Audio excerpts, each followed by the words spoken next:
اعوذ باللہ السمیع العلیم من الشیطان الرجیم بسم اللہ الرحمن الرحیم۔ ایڈوکیٹ جنرل کسی بھی صوبے کا اعلیٰ ترین افسر قانون ہوتا ہے۔ ایڈوکیٹ جنرل بنیادی طور پہ ایک کانسٹیٹیوشنل عہدہ ہے اور کانسٹیٹیوشن آف پاکستان 1973 کے آرٹیکل 140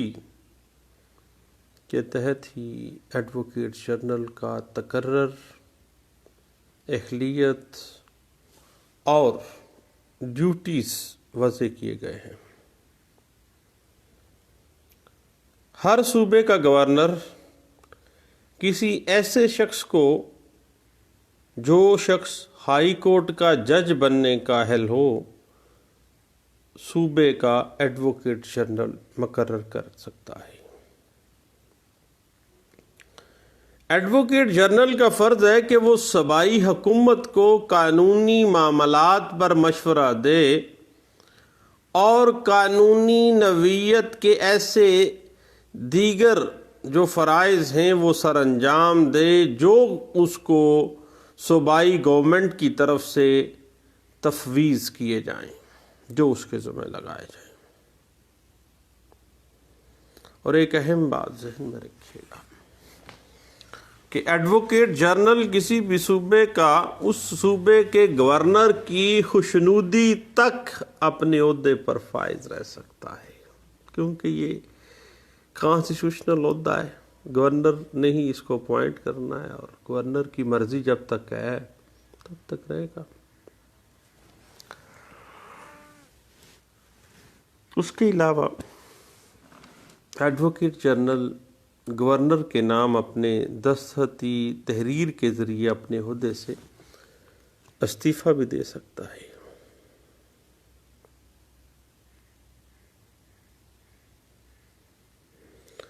جہاں تک ڈیوٹیز کا تعلق ہے ایڈوکیٹ جنرل کی، تو پہلی بات تو یہ ہے کہ ایڈوکیٹ جنرل صوبائی حکومت کو فوجداری مقدمے کی دائری کے بارے میں یا انتظامیہ کے فیصلے سے متعلق یا دیگر کسی بھی قانونی معاملے سے متعلق مشورہ دے سکتا ہے۔ اس کے بعد ایڈوکیٹ جنرل ملک کی اعلیٰ عدالتوں میں، کانسٹیٹیوشنل کورٹس جو ہیں اس میں اہم نوعیت کے جو فوجداری مقدمات ہیں ان میں گورنمنٹ کی نمائندگی از خود کرنے کے لیے پیش ہوتا ہے،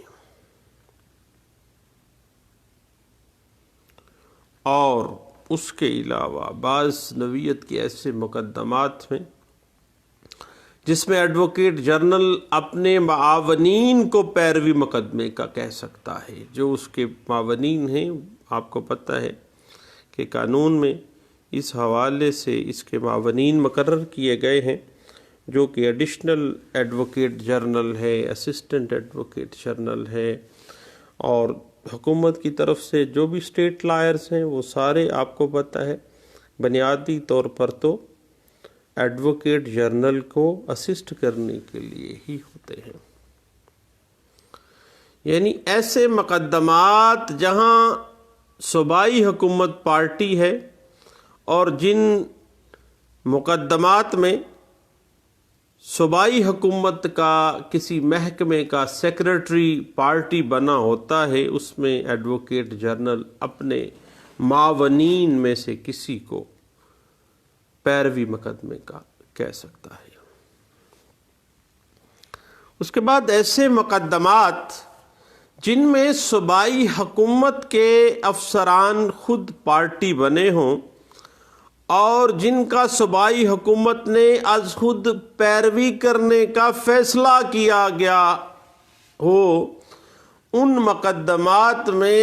ایڈوکیٹ جنرل اپنے معاونین کو پیروی مقدمے کا کہتا ہے۔ اس کے بعد آپ کو پتہ ہے کہ یہ تھا معاملہ کانسٹیٹیوشن آف پاکستان 1973 آرٹیکل 140 کے ماتحت. لیکن اس کے علاوہ بھی دیگر جو انیکٹمنٹس ہیں، مثلا کوڈ آف سول پروسیجر 1908 ہے، یعنی دیگر ملکی قانون جو ہیں ان کے تحت بھی ایڈوکیٹ جنرل کے فرائض وضع کیے گئے ہیں. یہ بڑا اہم معاملہ ہے. اب ہم لے لیتے ہیں کوڈ آف سول پروسیجر 1908. بعض اسپیشل مقدمات صرف ایڈوکیٹ جنرل ہی دائر کر سکتا ہے، اس کی اجازت سے ہی دائر ہوتی ہے، جیسے کہ پبلک نوئسنس اور ٹرسٹ سے متعلق مقدمات ہیں. پبلک نوئسنس ایڈوکیٹ جنرل کے پرسپیکٹو میں اگر ہم دیکھیں تو پبلک نوئسنس سے متعلق مقدمات کی نوعیت دیوانی اور فوجداری دونوں طرح سے ہوتی ہے. اس پہ ہم نے علیحدہ سے باقاعدہ ڈسکشن بھی کی ہے، اور جو میرا یوٹیوب چینل ہے لا لیکچرز بائی سلیم یعقوب، اس میں آپ سرچ کر سکتے ہیں. اور فوجداری نوعیت کے مقدمات کا ذکر آپ کو پتہ ہے کہ سیکشن 268 پاکستان پینل کوڈ 1860 میں کیا گیا ہے. مثلاً کوئی بھی خلاف قانون فعل جس سے کسی نقصان یا خطرے کا اندیشہ ہو یا اس سے کرب و جوار میں رہنے والے لوگوں یا وہاں کسی جائیداد پر قابض لوگوں کو نقصان وغیرہ پہنچتا ہو. اسی طرح Code of Civil Procedure 1908 section 91 واضح کرتا ہے کہ کسی پبلک نوئسنس کو ہٹانے کے لیے ایڈوکیٹ جنرل یا اس کے مقرر کردہ دو یا دو سے زیادہ اشخاص اس پبلک نوئسنس کے خلاف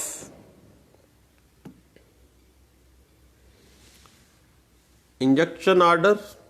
یا حکم امتناعی کے علاوہ کوئی دیگر داد رسی کے لیے دیوانی عدالت میں مقدمہ دائر کر سکتے ہیں. ایڈوکیٹ جنرل بذات خود یا اس کی طرف سے دو یا دو سے زائد شخص جو اپوائنٹ کیے جاتے ہیں. اس کے بعد بات جا ٹھہرتی ہے وقف سے متعلق جو مقدمات ہیں ان کے ساتھ ایڈوکیٹ جنرل آپ کو پتہ ہے کہ اٹیچ ہے. مجموعہ ضابطۂ دیوانی 1908 سیکشن 92 کے تحت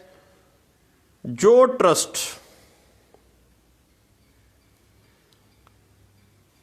پبلک چیریٹی کے لیے یا مذہبی امور کے لیے قرار دیا گیا ہے، اور اگر اس ٹرسٹ کی مقاصد کی اس ٹرسٹ کے مقاصد کی خلاف ورزی ہو رہی ہو تو ایسی صورت میں ایڈوکیٹ جنرل بذات خود یا دو سے زائد ایسے اشخاص جن کا اس ٹرسٹ کے ساتھ کوئی مفاد کنسرن ہو تقرر کر کے ایسی کورٹ میں جس کو صوبائی حکومت نے اختیارات دیے ہوں، یعنی اس کورٹ کے اختیار سماعت میں اس وقف جائیداد کا کل یا کوئی جزوی حصہ واقع ہو، اس کورٹ کے اندر ایڈوکیٹ جنرل بذات خود یا دو سے زائد شخص جو اس کی طرف سے مقرر کیے جائیں. لیکن ایک شرط ہے کہ وہ اشخاص جو ہیں ان کا کنسرن ہو اس ٹرسٹ کے ساتھ، اور وہ ٹرسٹ خیرات عامہ کے لیے ہو یا مذہبی امور کے لیے قرار دیا گیا ہو. اب وہ اس کورٹ میں جو کورٹ صوبائی گورنمنٹ نے مقرر کی ہے اس پہ وہ دعویٰ دائر کر سکتی ہیں. اور اس سلسلے میں وہ مزید کچھ امور کے لیے بھی ڈگری حاصل کرنے کے لیے دعویٰ دائر کر سکتے ہیں. مثلاً کسی ٹرسٹی کو برطرف کرنا چاہتے ہیں،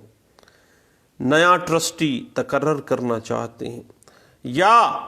ٹرسٹ کی کسی جائیداد کی تحقیقات کا حکم کرنا چاہتے ہیں. اب اس بات کی اجازت دینا کہ ٹرسٹ کی جائیداد کا کس قدر حصہ خاص غرض یا اعانت کے لیے علیحدہ کیا جائے گا، اس کے لیے بھی علیحدہ سے ڈگری حاصل کرنی ہوگی. اور اس بات کی اجازت دینا کہ کل یا کوئی جزوی وقف جائیداد کرائے یا پٹے یا بے پر یا رہن پر دی جائے یا اس کو ایکسچینج میں دیا جائے، یہ ساری ڈگریاں اس کورٹ کے اندر دائر کی جائیں گی اور ایڈوکیٹ جنرل ہی اپوائنٹ کرے گا. یا اس ٹرسٹ جائیداد سے متعلق کسی اسکیم کو ناقص قرار دینے کے لیے بھی ڈگری لینی ہوگی اس کورٹ سے، یا کسی اور طرح کی کوئی داد رسی جو اس ٹرسٹ سے متعلقہ ہے، جو نوعیت مقدمہ کے اعتبار سے مختلف ہو. اس کے علاوہ ضابطہ کارروائی اور دیگر کسی قسم کی ٹرسٹ سے متعلقہ داد رسی کی نوعیت کے مقدمات جن کا ذکر نہ تو اوقاف ایکٹ 1893 میں کیا گیا ہو تو قانون کے مطابق اس حوالے سے دعویٰ دائر کیا جا سکتا ہے.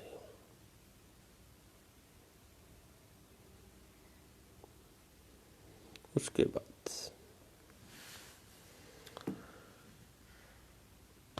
یاد رکھیے گا کہ تمام دیوانی عدالتیں اس بات کی پابند ہیں کہ جب بھی کسی مقدمہ میں صوبائی حکومت سے متعلق کوئی آئینی یا قانونی سوال درپیش ہو جائے تو اس کے لیے ایڈوکیٹ جنرل اس صوبے کا جو ہے اس کو نوٹس جاری کیا جائے گا. آپ کو پتہ ہے کہ Code of Civil Procedure 1908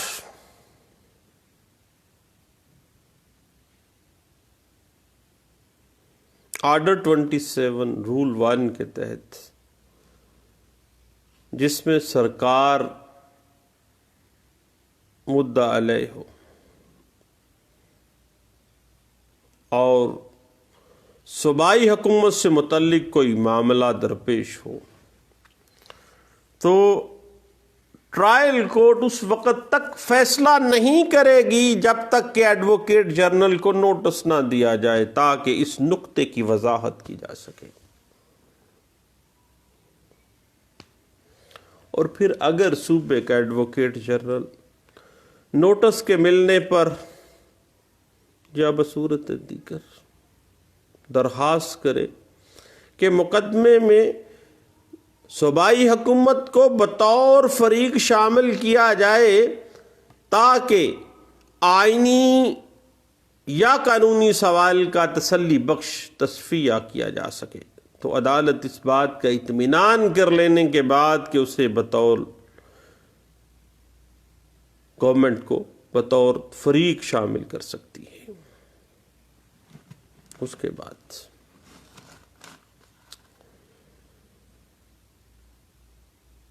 advocate general کے دیگر اگر ہم فرائض منصبی کو دیکھنا چاہیں تو آپ کو پتہ ہے کہ legal practitioner and bar council act 1973 کی سیکشن 6 کے تحت ہر صوبے کا ایڈوکیٹ جنرل اپنی صوبائی بار کونسل کا چیئرمین ہوتا ہے. Legal practitioner and bar council act 1973 کے تحت تمام قانونی امور از قسم ہائی کورٹ کے پریکٹس کے اہل وکلاء کو، آپ کو پتہ ہے کہ لائسنس کا اجرا کرتا ہے ڈسٹرکٹ کورٹس کے لیے بھی اور ہائی کورٹس کے لیے بھی. اس کے بعد ایسے مقدمات جو کہ مس کنڈکٹ یا وکلاء کے سیف گارڈز یا مس کنڈکٹ سے متعلق ہوں، قانون میں کسی قسم کی اصلاح کی تجویز دینا ہو، ممبران کا الیکشن کروانا ہو، بار کونسلز کا الیکشن کروانا ہو، ضرورت مند افراد کو مفت قانونی امداد دینی ہو، وکلاء کے بناولنٹ فنڈ یا وکلاء کے جو دیگر فنڈز ہیں، بینیفٹس فنڈ ہیں یا وکلاء کی ویلفیئر وغیرہ ہے، یہ سارے legal practitioner and bar council act 1973 کے تحت صوبائی بار کونسلز ہی کرتی ہیں، اور ایڈوکیٹ جنرل اس صوبے کا جو ہے وہ اس صوبائی بار کونسل کا چیئرمین ہوتا ہے۔ اس کے بعد ہم جا ٹھہرتے ہیں کوڈ آف کرمنل پروسیجر 1898 کی سیکشن 265L 265 L CRPC 1898 کے تحت ایڈوکیٹ جنرل کو یہ اختیار حاصل ہے کہ وہ ہائی کورٹ کے روبرو مقدمے کے کسی مرحلے پر ملزم کو سزا کا حکم صادر ہونے سے پہلے حکومت کے ایما پر عدالت کو مطلع کر سکتا ہے، انفارم کر سکتا ہے کہ وہ اس کے مقدمے کی پیروی سے انکار نہیں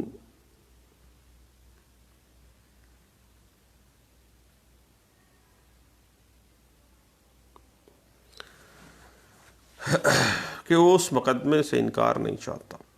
جس پر ملزم کے خلاف تمام کارروائی روک دی جائے گی اور اس سے ڈسچارج کر دیا جائے گا۔ البتہ ایسے جو مقدمہ ہے جہاں سے ایڈوکیٹ جنرل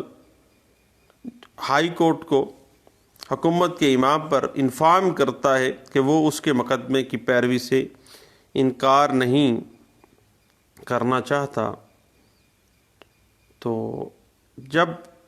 ایسے معاملے میں تمام کارروائی روک دی جاتی ہے اس ملزم کے خلاف تو اس سے ڈسچارج کر دیا جائے گا۔ لیکن ایک اہم نقطہ ہے کہ ایسے ڈسچارج کو ایکویٹل نہیں کہا جائے گا۔ اس کے بعد مینٹل ہیلتھ آرڈیننس 2001 کی سیکشن 30 واضح کر دیتی ہے کہ ایسے افراد جو کہ دماغی طور پر صحیح الحال نہیں ہیں، مینٹل النس کا شکار ہیں، ان کے رشتہ داروں کی جانب سے ایڈوکیٹ جنرل کی تحریری رضامندی، ایسے افراد جو کہ فاطر العقل ہیں ان کے رشتہ دار ایڈوکیٹ جنرل کی تحریری رضامندی حاصل کرنے کے بعد ہی فاطر العقل اشخاص کی جائیداد اور اس کے تصفیے کے لیے عدالتی کارروائی کا آغاز کر سکتے ہیں۔ یہ بڑا اہم نقطہ ہے، ذہن میں رکھیے گا۔ مینٹل ہیلتھ آرڈیننس 2001 سیکشن 30 کا ایڈوکیٹ جنرل کے ساتھ اٹیچ کر دیا گیا۔ اسی طرح سپریم کورٹ آف پاکستان کے سپریم کورٹ رولز 1980 کے آرڈر 4 کے تحت بعد از اٹارنی جنرل اور صوبے کے ایڈوکیٹ جنرل کو ہی سپریم کورٹ کے دیگر سینئر وکلاء صاحبان پر سماعت کا استحقاق حاصل ہوگا۔ جو سینئر وکلاء ہیں ان پر سماعت جو ہے وہ اٹارنی جنرل اور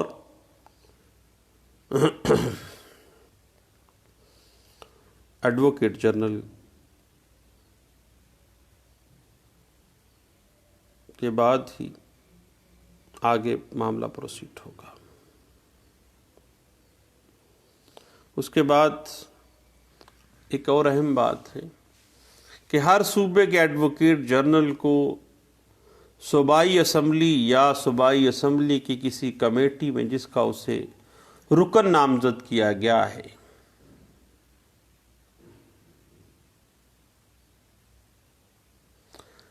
تقریر کرنے اور بصورت دیگر اس کی کارروائی میں حصہ لینے کا اس کو حق حاصل ہے۔ تاہم یاد رکھیے گا کہ صوبائی اسمبلی میں تقریر تو کر سکتا ہے، صوبائی اسمبلی کی کسی کمیٹی کا اگر وہ رکن ہے تو پھر بھی وہ اس میں آ سکتا ہے، حصہ لے سکتا ہے، لیکن ووٹ دینے کا قطعی صورت وہ مستحق نہیں ہے۔ ایڈوکیٹ جنرل چونکہ کانسٹیٹیوشنل عہدہ ہے اور گورنر جو ہیں وہی اس کو اپوائنٹ کرتے ہیں، تب تک ہی وہ اپنی چیئر پہ رہتا ہے، تب تک گورنر جو ہیں وہ اس سے راضی رہتے ہیں، اور کس طرح راضی رہتے ہیں وہ مجھ سے زیادہ آپ لوگ بہتر جانتے ہیں۔ دعاؤں میں یاد رکھے گا، دوبارہ ملتے ہیں۔ تھینک یو، اللہ حافظ۔